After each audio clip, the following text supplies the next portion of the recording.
Hello and welcome to the Moonstruck podcast produced by Riot Radio, where we focus on the subjects of scientific spirituality and motivational philosophy. I'm Ryan, your host, and today we'll be discussing the history of the Philosopher's Stone, which is a pretty interesting object in history. In segment 2, we're going to go into the philosophy around the stone as it's kind of changed throughout history. And the third segment, we're just going to kind of slow it down a bit this week in pace and just kind of use it as a point of self-reflection and kind of regrouping our ideas. So we're going to start off with kind of looking at the initial concepts around this particular object.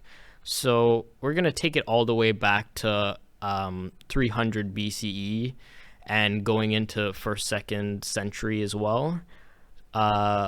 Basically, in Egypt, they had a very interesting concept around the idea of transmutation and around converting something of one substance into another.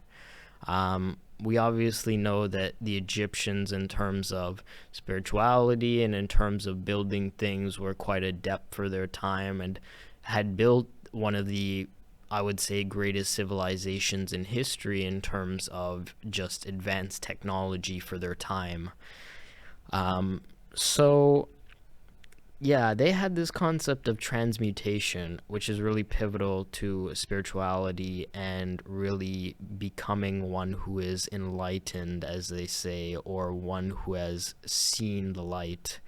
So this kind of really goes into that whole concept around the Philosopher's Stone of an immaterial thing, or in this case, or in this time period, rather, material object that can transform something of one substance into another, such as lead into gold, which is the usual reference in which they describe this object having the powers to do.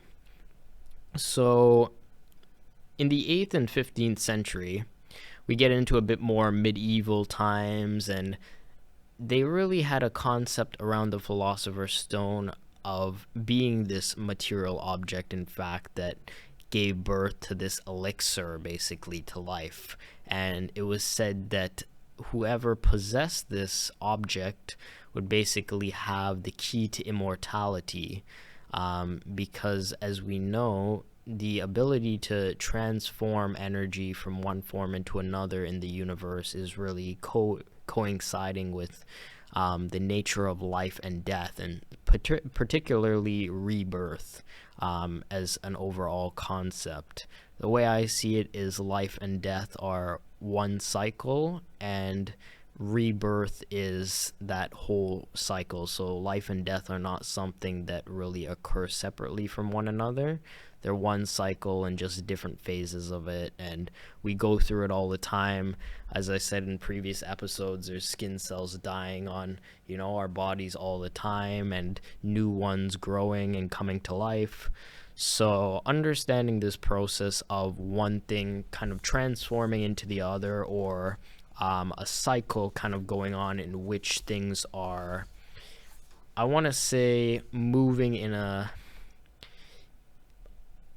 circular motion or orbit in which something is going around in a revolution, or a cycle of movement is taking place. So understanding that in the most fundamental sense is kind of the first step to understanding a very kind of advanced concept like the Philosopher's Stone. And one of the reasons why I wanted to do a video on this is because this is a really pivotal concept, and not just something that is a material object as they looked at in the past, but also something that is very fundamental as a concept of changing one thing of one type of energy into something else. As we know, as I talked about in previous episodes, when I bang my hand on this table, you're having kinetic energy transformed into sound energy and into all different forms of energy. So that is energy going through a rebirth process. Some type of energy is dying and another form of energy is coming to life, right? and understanding that those processes are not exclusive just to, us naturally doing things in the outside world or interacting with things, but it can also happen internally, and it also can be a part of ourself and our fundamental biology and physiology is pivotal. So after the kind of medieval area in the 8th and 15th century of them having these concepts around the Philosopher's Stone, or this material object of transformation and power, or immortality and enlightenment, is the 17th century, where we have the upcoming kind of scientists in this Renaissance and enlightening period, or Enlightenment period, such as Isaac Newton, who, as we know, was a great physicist during that time. And he was one of the kind of really rare scientists who kind of delve into these realms of, let's kind of step outside just what maybe science is saying is, I guess, normal, or that this can naturally occur. Let's see what other further advancements we can kind of encroach upon or study or analyze, such as alchemy, which is a big kind of part of what he was studying, the ability to look at something that would transform one substance into another. And they experimented with all kinds of different things, like chemical reactions and ways of transforming a substance into another substance. Eventually, after this period, they kind of came to the conclusion that the Philosopher's Stone exists a bit more in a kind of immaterial sense, where it's more of a concept or reference point, or focal point of a concept like enlightenment or inner transmutation or inner growth, rather than something material which you can find out in some lost cave or whatever, right? So all this kind of information around this is kind of saying that this object has appeared very differently depending on the time in history that it's looked at upon. And there's really so much that you can look into around this concept of the Philosopher's Stone. And it's dated back, that this concept existed like a long time ago. We're talking 1st and 2nd century, all the way to the 17th century. It was being studied in terms of different field, in terms of science, in terms of back in the 1st and 2nd century, they had more concepts like magic, or I don't know, I guess mystical reference. So there was a lot of different kind of interpretations for how this was analyzed or viewed. And the concept of the Philosopher's Stone really dates back to Egypt and Greece, where early alchemists kind of sought a substance that could transform metals into precious ones, such as gold. And, this process was, as I said, known as transmutation. So that's a very pivotal concept, I feel like, in life, and it will definitely come up again on this channel, transmutation. Probably in the future we'll have some talks about nuclear fusion and nuclear fission, and kind of the effect of that, and radical transmutation. There's a whole bunch of concepts around that, involving stuff like quantum splicing. So it's very, very interesting concepts. I'm just going to take a sip of water here.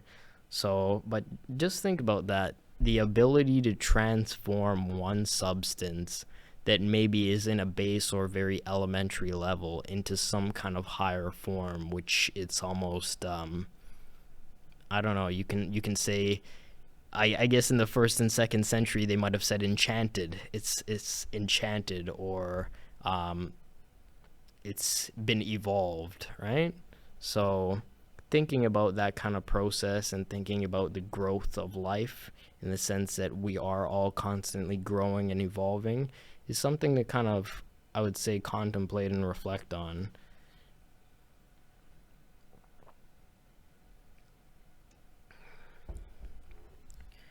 But during the kind of Middle Ages, the idea of the Philosopher's Stone, um, it became really central to European alchemy. And not only was it believed to have the power to transform lead into gold and whatnot, but alchemists like Paracelsus were very prominent in this period, and each kind of contributing to this kind of scientific and mystical lore around this object. So this kind of goes back like very, very far, but the point that I'm just trying to say here is this has been a concept that has kind of been studied throughout history. And, like now and in modern day, I guess they would say New Age science, or New Age spirituality, rather. People have a lot of belief systems around things like crystals or specific gemstones or rocks. And the interesting thing about this is that things that are unchanging, like a rock, is it's not perfectly unchanging because weather things can affect it, like erosion and wind and debris and stuff like that. But ultimately, those objects are very unchanging compared to human beings, right? They don't constantly grow new skin cells or constantly change.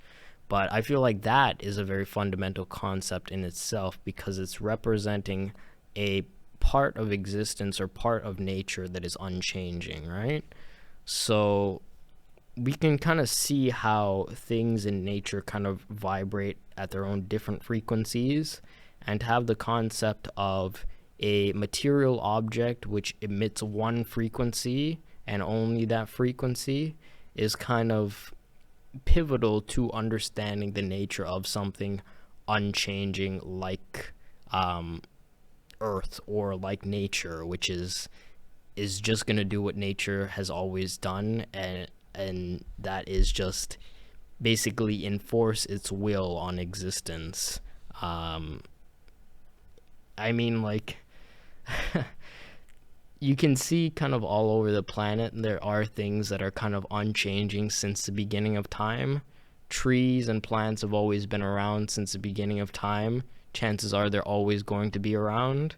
And same goes for, these gemstones and all sorts of kind of other things. Like, I mean, the fact that they put quartz, which is one of these kind of stones that they refer to in our cell phones just to make them work, is a concept that should be acknowledged to a pretty big degree, seeing as they enable us to communicate with people on the other side of the world, and we seem to use them so like mundanely in our everyday life and whatnot, and we become so accustomed to these things. But understanding the mechanics of how something works is kind of really important to understanding the greater picture of, okay, well, if we can build a device that can do all this with, one little piece of quartz in the phone, then, what other things can you do with that same material? And they also have things like gold in phones, which helps conduction, stuff like that. So kind of looking at these concepts from a point of, let's look at the internal mechanics of something, or let's look at the fundamental nature of like Mother Earth, and see how that is really impacting things even that we are building, that are man-made inventions. So it's kind of interesting to look at. I know that as like mankind has kind of come a long way, even though we still have a lot to learn. But I feel like the fundamental idea that we are always building upon things of nature's inventions, such as, using quartz in a phone, or such as, using gas to uh, utilize our stoves and stuff to cook food. We're still using fire, those traditional elements that, usually when people were grunting back in caves because they were cavemen, they were rubbing two sticks together to do the same thing, right? So as human beings, we've kind of innovated that process and changed it a bit, but it's still like at its fundamental level based around the same principles. So understanding that these themes that we have built upon are still kind of reoccurring and built off the back of nature, and that we can't do without these pieces, because without nature we wouldn't have those pieces to put together.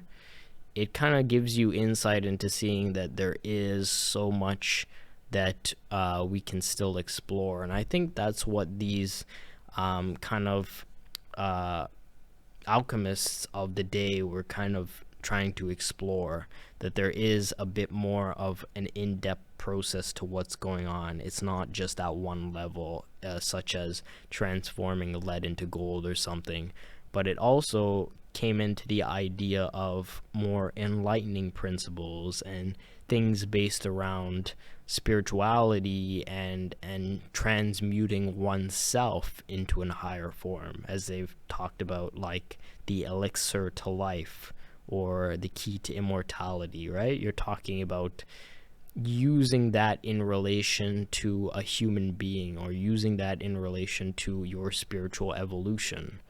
So that is something that is kind of a very fundamental process to that journey of awakening, or journey of growth, if you want to say. And really understanding that there's not just really one way to look at that, in terms of, you don't need to go on an expedition across the world to, like Egypt or whatever, to try and find some long lost artifact. Like, you are the artifact, and if you can apply that same mentality that applies to this object to yourself, then you already kind of have what you're looking for, right? I'm not saying that some mystical object that is said to, give powers to a person like immortality wouldn't be useful, but I'm saying that there's a much bigger concept, or much greater energy that lies within man. And if you can build a bridge or build a connection between those two ideas to realize that you and this immaterial kind of concept, or perhaps material concept, of the Philosopher's Stone are not separate, then that really is almost a gateway to new possibilities and new ways to kind of see reality and think about life, right? So yeah, I mean, today the Philosopher's Stone is often seen as a symbol of spiritualism and personal transformation. Is used metaphorically in various spiritual and philosophical texts, really, which kind of represent the process of achieving enlightenment or a higher state of self-realization, which is kind of important, especially what we talk about on the show, where we're just kind of exploring bigger concepts to get our mind familiar with thinking about reality in different ways, and kind of seeing it from new perspectives, and seeing that nothing is ever really fixed. Everything is always in motion and in some kind of flow. And if you can just figure out what that flow is, there is nothing really to like fear. There's nothing really to fear. That's the kind of word I'm looking for. But I feel like also a word that goes with fear is conquest, which is almost the reverse of fear. But sitting in the middle of those two kind of ideas, I feel like, is power. And the ability to utilize power is not meant to come across in any kind of way of kind of some abuse of energy or influence or anything. It's simply knowing your own ability to express yourself and knowing your own potential. And I feel like that is kind of where the root of the Philosopher's Stone lies. It lies in the ability to understand your ability to express your own power. So we'll kind of get into maybe some more of the philosophy end as opposed to kind of what they were saying back in the day around the science or rather esoteric perhaps studies of it in the early 1st and 2nd century.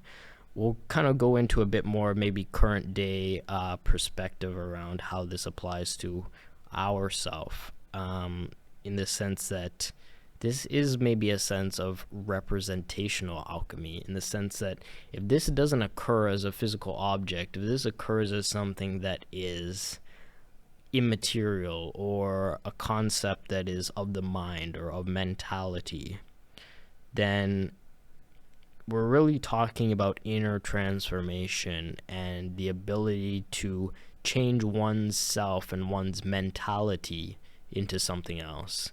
And I feel like one of the ways to do that is by changing your perspective on how you see the world. And you can do that through the different actions that you take and the different, I'm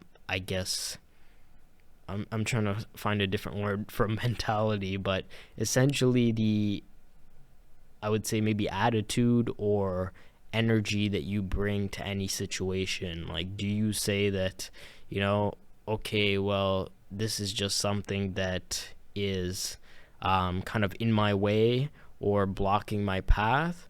Or are you saying that this is a hurdle for me to see how high I can jump over it? Is this obstacle going to make me stronger after overcoming it, right?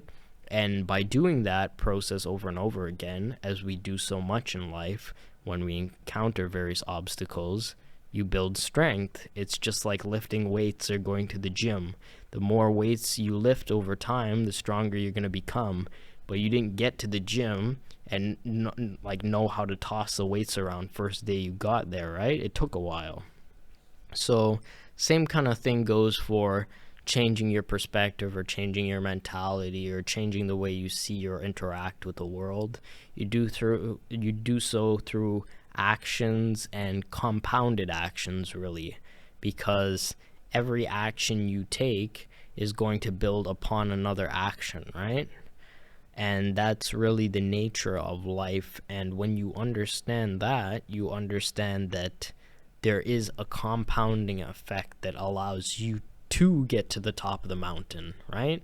To achieve that state of enlightenment or whatever it is.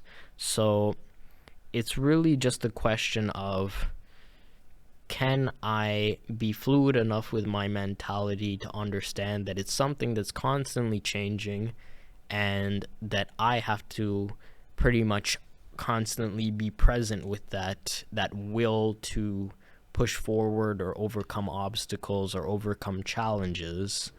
And in time, I'll see the fruits of what that produces.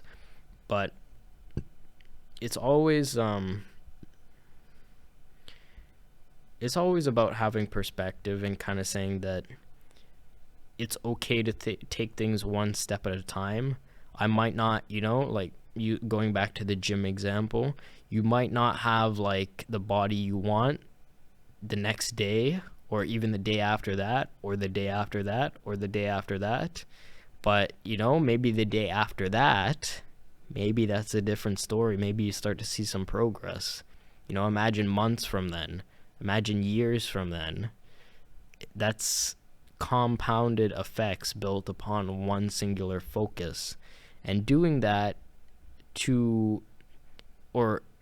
in any field is possible for you to do. It is possible for you to say, okay, I want to build a bigger body and commit to it and change your diet and eat healthy and, do the exercise and put in the work. Or say you want to build a business or you want to learn entrepreneurship or whatever it is.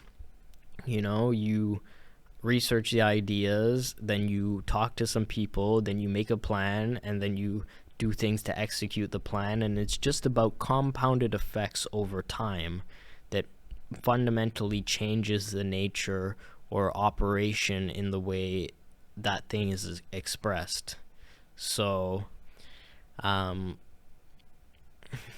let me think about it. Say you're a person who has you're a regular driver on the road, right? But like for example, to drive something like a dump truck, you need like a Class Z license or something like that. And I'm pretty sure it's fairly different from how you would drive a normal vehicle. But the point is that you have a base set of skills. It's just a perspective of how do I get my skills from this to building upon those skills so I could get to this, or whatever the case is. That could be applied to really anything. Like say, in my case, like, how do I go from weightlifting to knowing martial arts, right? It's just a process. You got to change the way you think about things. Like, it's all based around mentality and how you kind of see how things are related and connected. And by doing that, you build that bridge. And I feel like that's really almost where the magic of the Philosopher's Stone lies. And this is, I'm not going to say magic in the sense that maybe everybody's thinking. It's magic in the sense that magic, which is actually, that was actually termed by, I think, Aleister Crowley around the time he wrote his book called The Book of the Law. And it's actually a pretty interesting read. It's a translation from a conversation with Horus, the god of the moon, or Egyptian god of the moon. But understanding that concept of magic or constant transcendence to enlightenment or personal development or whatever you want to call it, self-realization, awakening, whatever, that is just a process of trying your best every day and seeing that I can't stop good or bad things from happening, so I might as well look at it with some kind of neutral or unified perspective where I can say everything that happens is neither good and bad. I only see opportunity. You're transforming the way you look at the world from a sense of negative and positive, or a sense of polarity, to a sense of unity. And when you do that, you're really touching upon a bigger idea. And I feel like that is almost the basis of what the Philosopher's Stone represents, because you're taking a mentality that is very black and white or very dualistic, and you're transforming it into a mentality that is more unified or more singular or transformed, because you're not losing really anything except for a block. You're losing a block between two ideas that are connected by a bridge, but the bridge is blocked. And when you unblock the bridge, you realize those two things that you were looking at were never separate. They were part of the same thing, but they were on different, almost ends of the scales, or they were different aspects of the same scale. So you can almost think about it, if you look at the, I should have maybe pulled up a picture of this week, but if you want to look at the light spectrum, for example, if you look at the visible light spectrum, you have red on one end and you have blue on the other. They're both light, they're just on different ends of the spectrum, so they appear different. But essentially in their true nature, they're both the same thing. They're just being expressed differently.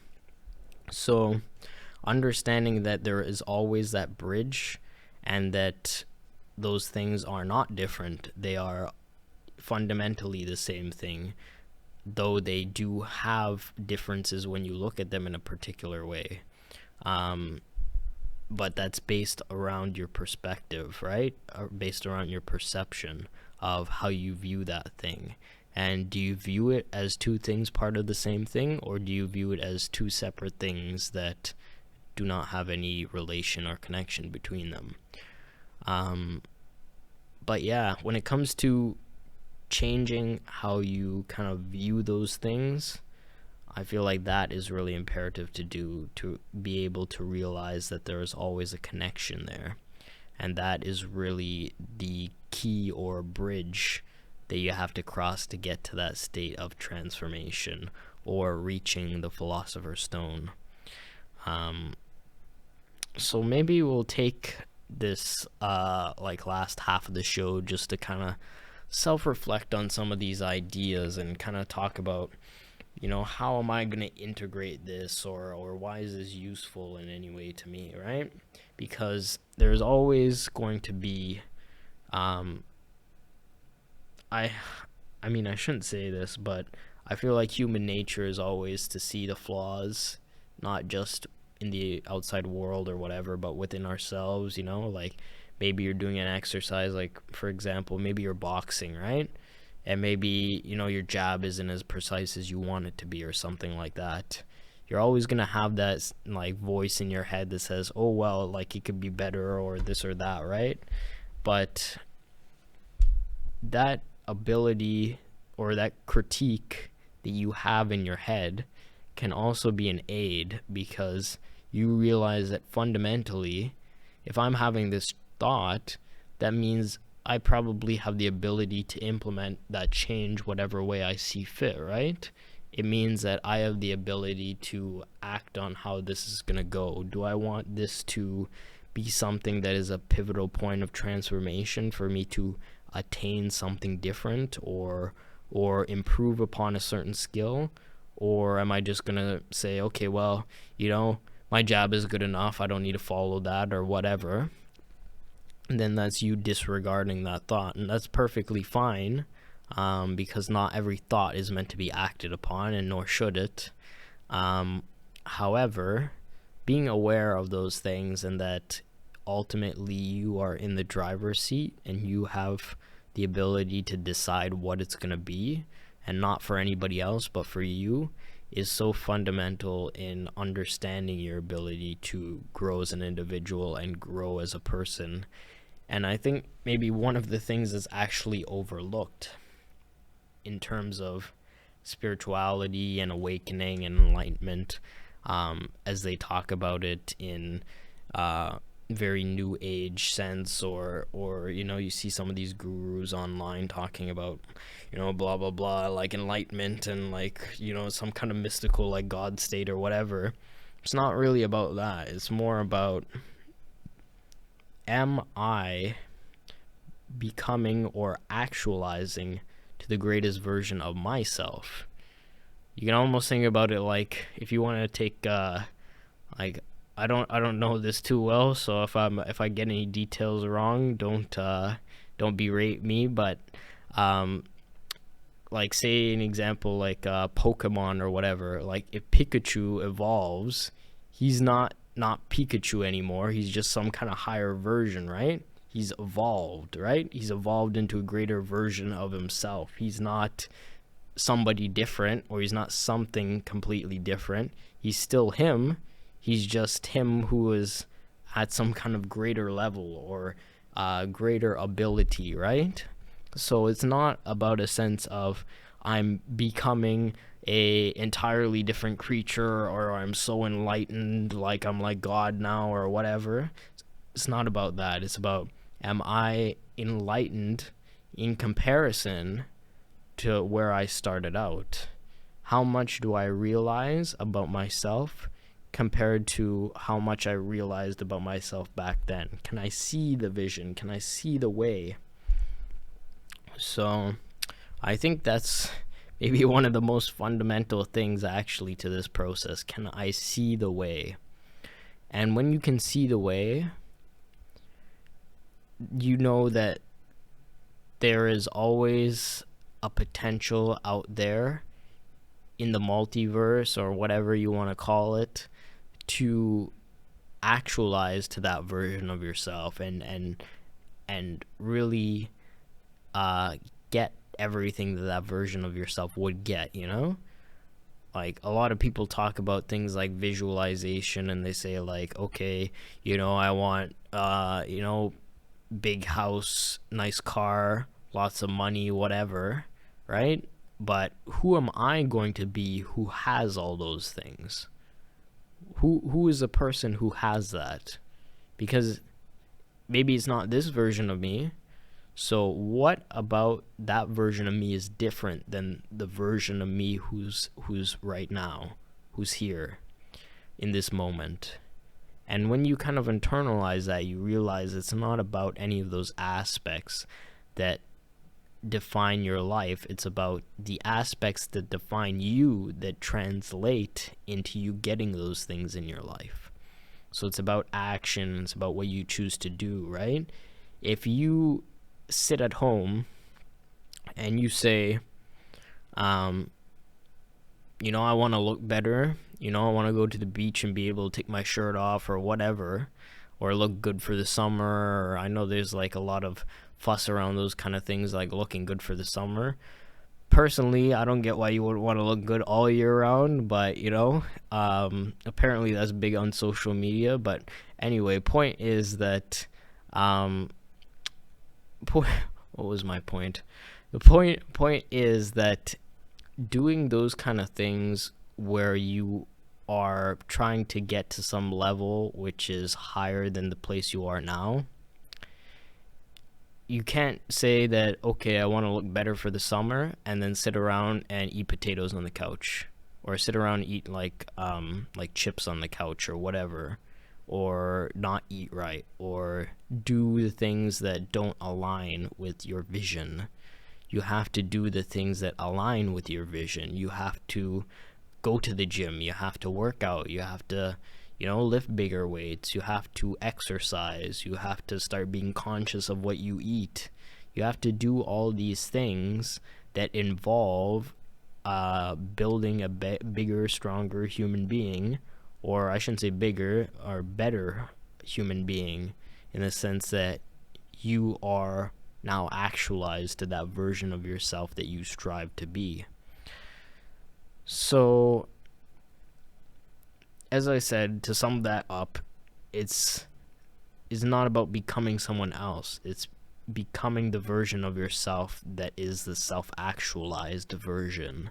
So what I'm saying is basically you're at the highest point now, right? Like, I mean, I'm no artist here, guys, by any means, so cut me some slack. But let's take this big triangle shape, for example, right? And let's just say, like, I mean, I know we see, like, you know, this kind of stuff all the time, like, around, like, you know, I don't know, basically, you know, Enlightenment and, like, periods,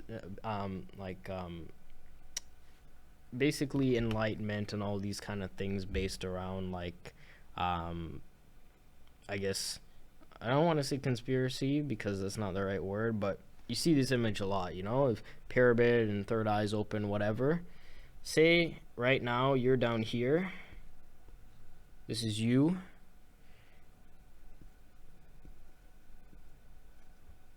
Well, maybe you're not above the eye, but maybe you are the eye when it comes to reaching that version of yourself who is, you know, the version of yourself you want to become. This version is a self that, you know, is enlightened, or, you know, has gone to the gym and now has the physique they want, or, you know, whatever. But you have to go to the top of the pyramid, right? You have to travel upwards. You have to travel with the upwards direction, and that involves usually resistance. There's not usually a time in life when you get things without a certain amount of resistance to it, because you need that in order to get stronger. I sometimes think about the concept, I was just saying this to a friend yesterday, that a lot of times when you encounter some kind of block or obstacle in life, you have the potential also to overcome that hurdle and then be a stronger version. Just like, you know, with a weight, you know, you're in the gym, you say, okay, well, I haven't pushed this much on, you know, my max bench or whatever, you know, like I haven't hit 5 reps on this particular lift yet for this weight, but I'm going to try and do it this week, right?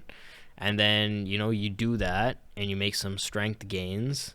You had to overcome that resistance of, okay, maybe I can't do it, or maybe it's too heavy, or maybe it's not the right time, or whatever. And then you did it, and then you became stronger, right?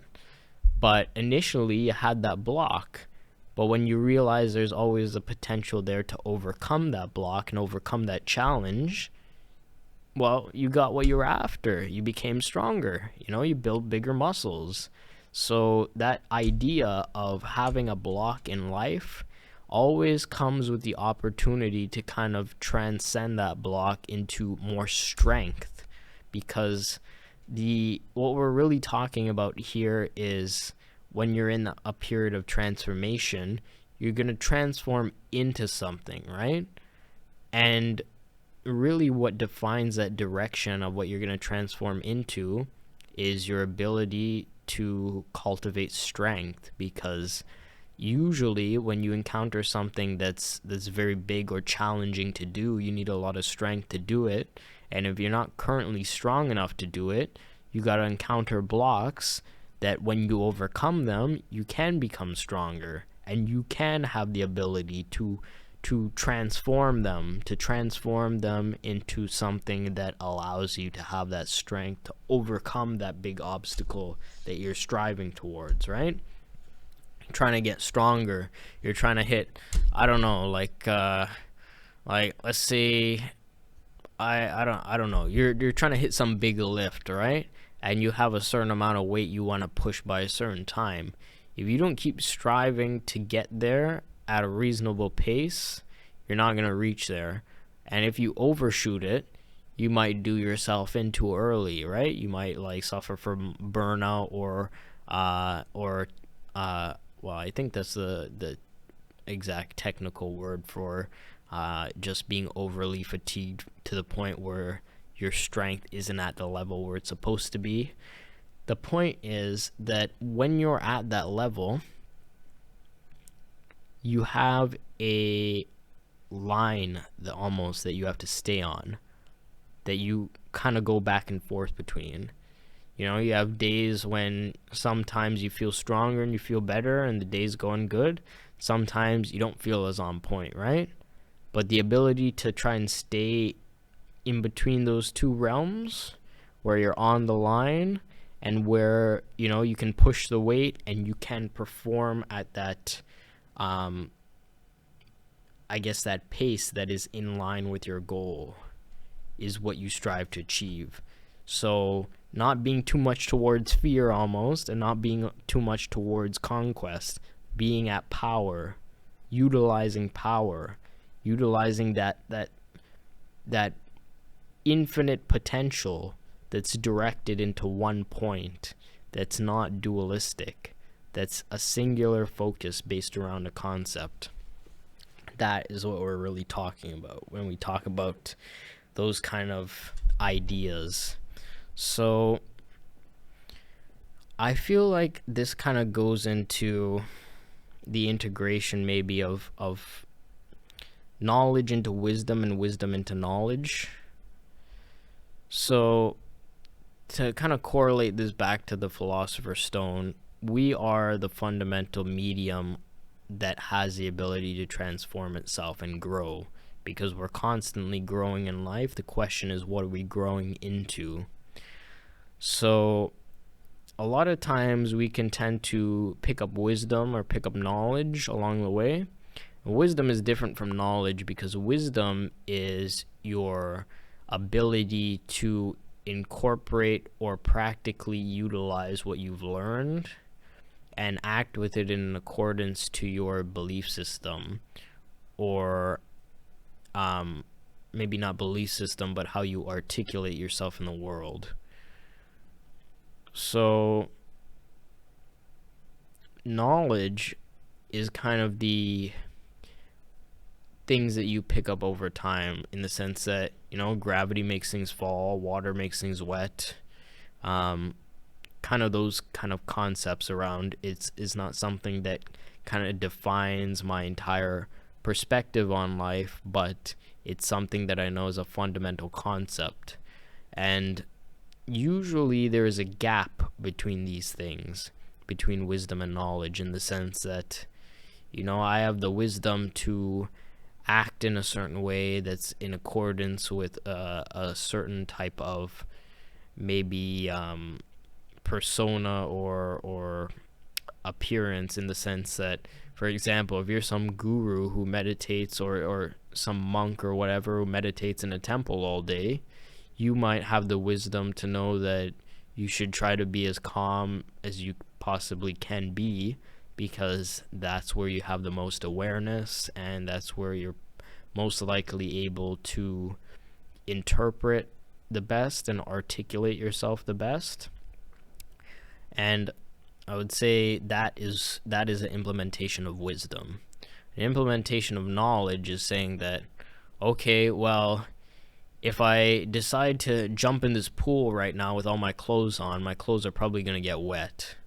So that's really more based around a physical concept instead of a immaterial way of being.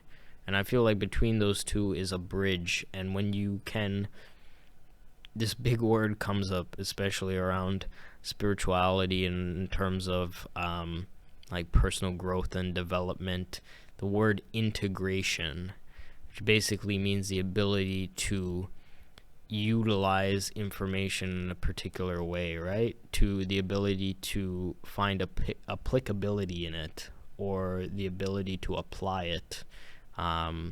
Because it's one thing to know, hey, water makes things wet, but what am I going to do with that knowledge, right? That's where the wisdom aspect comes in. So realizing that there's always a bridge between those two things really kind of gives you that sense that, okay, if I can just apply these things in a medium that is in alignment with both of these, then I'm kind of set, because it's not like I'm learning things and not paying attention to them.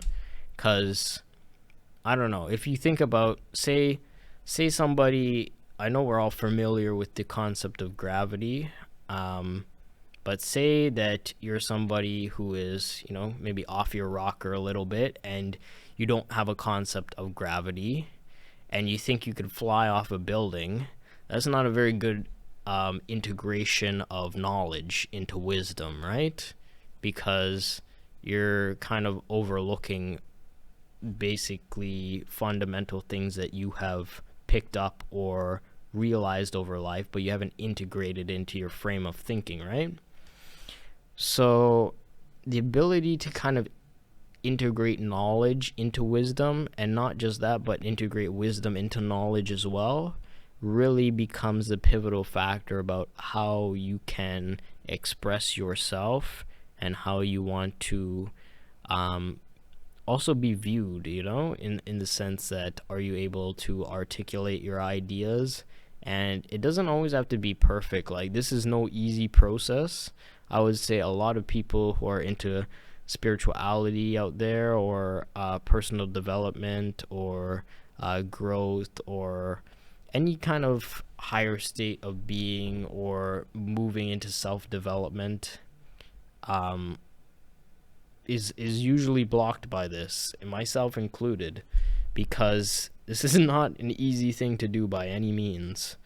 So that is always just something to pay attention to, that building that bridge, that connection between what you learn and the version of yourself that is implementing what you have learned, is imperative to actually that continuous growth process.